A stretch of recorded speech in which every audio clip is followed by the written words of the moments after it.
Hey everyone, welcome to the show. Hope you guys are doing good. We're doing good here, minus him throwing up about 5 minutes ago. Fortunately, it was outside today, and that's always a win. Today we are going to be talking about really kind of a tricky one, but something that I do think is important, which is on vetting your agent, or at least an agent that you're interested in being your agent. How do you vet them? Okay, and let me throw a stat that I read recently that I thought was interesting that highlights something important, which is there's currently about 1.5 million realtors in the U.S. and about 5 million homes for sale. So you go, man, that sounds like a lot of realtors given how many houses are for sale.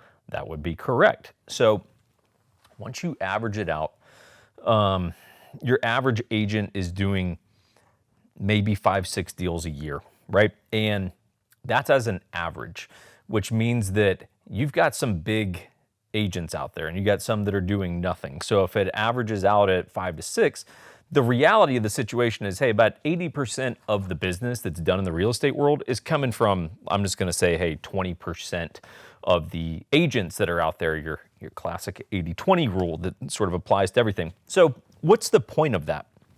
Well, the point is that everyone knows real estate agents, right? You watching this, I bet you got a friend or two who's a real estate agent, and it gets really tough to tell who's who. Because the reality is this, hey, about ballpark 90% of the agents are out of the business within 1 to 2 years. And they're not out because they just hate doing real estate deals and they're so busy they just hate it and they have to get out. No, that's not why they get out. They get out because they can't actually get any business. Okay, AKA you should vet your agent because the vast majority of these people are gone inside of a year or two, which means they don't really develop enough experience to necessarily be good at what they do. Now, you can't, my caveat is this, because this is a tricky one. You can't penalize someone for being new, right? Everyone's new at some point in whatever your career field is, whether you're playing a sport or you're an accountant or a real estate agent or a doctor. It's like, well, hey, everyone's a new doctor at some point. Doesn't mean they're not good. It's just to say, hey, they have less experience than some of the other people. The problem is this, the industry is full of hobbyist agents, right? People who just got their license so that you, their friend, will hopefully use them when you need an agent. They're not actually interested in going out and trying to get business, right? They never actually will market themselves or even really do anything to try to get business out of, let their friends know, hey, I got my license out, and hope that that's enough. The problem becomes this, they all look alike, right? There's this horrible plague that's in the real estate industry of everyone takes the same exact damn bullshit phony headshot and they all wear the same fake clothes and same stupid car and all that kind of stuff. So you look at them and they're all carbon copies of each other. So how do I know who's good and who's not? And that's what the video is. How do you vet someone that you're interested in working with without being an asshole? Because that's the caveat, right? Again, you can't penalize them because they're new. So here's some different things that you could maybe ask them or look up on your own. You could, if you just wanted to really get down to it, depending on your personality type, you could just ask the agent, how many deals did you do last year? Right? You could ask them, how long you been in the business? How many deals did you do last year? It's really kind of like, I don't know, I think it's a little bit bad etiquette in my opinion, just because it's like, hey man, I might be hustling and I did 6 deals last year and that was my first year and I'm proud of that and you're gonna make me feel like shit because I did 6 deals, right? So it's like, there is a balance to this, but you could, if you just wanted to be that guy, just point blank ask them, how long you been around, how many deals you do in a year. You could more delicately get around this by asking them, hey, like, what's the state of the market? Not so much nationally, because nationally really doesn't matter, but like, hey, what's the state of the market in Utah, right, where I live? And just see kind of, how do they do in this conversation?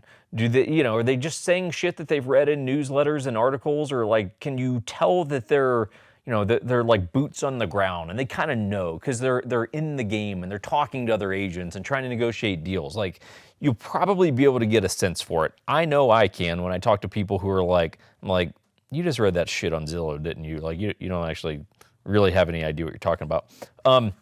You could ask them for a reference, right? You could say, again, a little bit of a pointed move, and I wouldn't even really fault an agent if they didn't want to do it, but you could ask them, hey, would you mind if, ask one of your either like one or two last clients if I could reach out to them, even if it's on email, to not be invasive and have their number. Like I just, wouldn't mind asking them a couple questions about how the experience was. One of the things I would definitely ask that person is, hey, if this is the last deal that agent did, how long ago was that?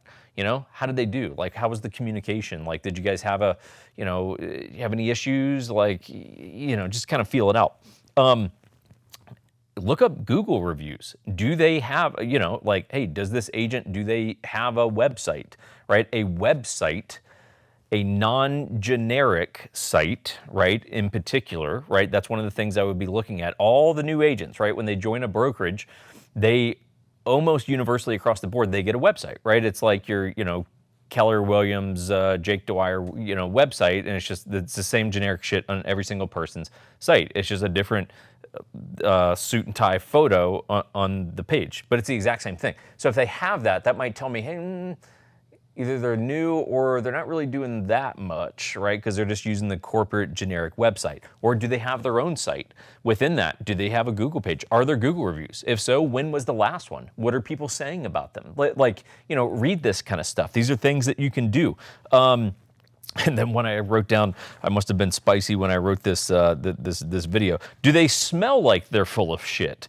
I know exactly what I meant when I wrote that. It's almost a little tough to, but sometimes you can just talk to someone and you're just like, they just have that ickiness to them. And that is a thing inside the real estate industry, a very common thing. Do they feel like they're full of shit? Do they feel icky to you? Does this feel like a human being that's trying to be a human being with you?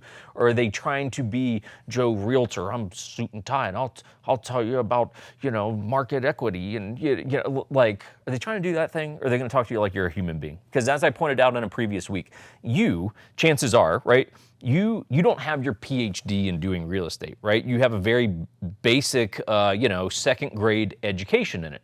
Not because you're dumb, because you don't do real estate every day. Someone who's in the real estate industry every day, they've got their PhD in it. So they should be able to communicate with you in a way that's simple to understand. And if they can't do that, I would definitely not suggest that you work with them because they're trying to sound like the smartest guy in the room. That's not what you need. What you need is to understand the information that is being presented to you. Because the funny thing is, whether someone talks like the smartest guy in the room or dumbs it down, at the end of the day, it doesn't matter. Your house is going to sell for what it's going to sell for, right? So don't fall for that shit. So if they smell like they're full of shit, probably are.